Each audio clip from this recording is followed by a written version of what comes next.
Good morning everyone! So for today's mini vlog, ito nga po at pupunta kami ng bunso ko sa Animal Bite Center Clinic sa labas po to ng emergency sa may San Jose del Monte, Bulacan, dito papuntang sample. So as you can see, ito naglalakad muna kami dahil sasakay kami ng tricycle dyan para makapunta sa Animal Bite Center Clinic.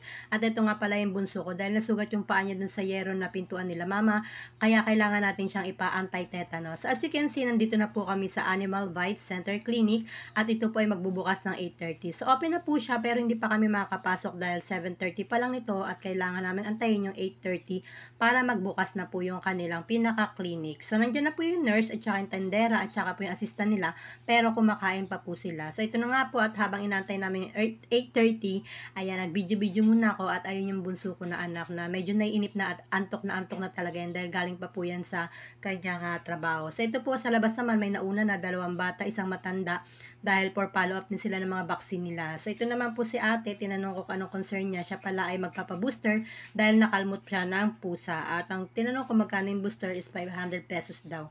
So ito na nga po at ako po ay bumili ng mask kasi hindi ako makakapasok pag hindi ako nakamask. Kaya napabila ako ng mask. So 5 piso lang naman at bumili na rin ako para makapasok ako sa loob.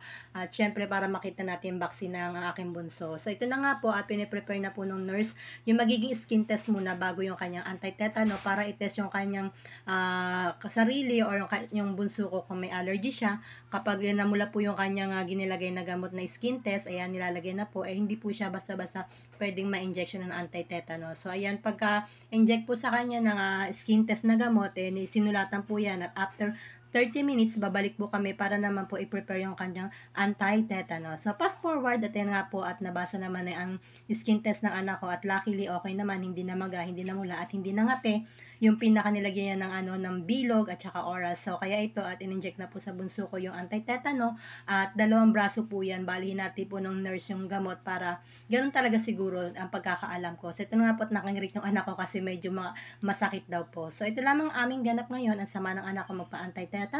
And thank you for watching and follow me for more. Bye-bye!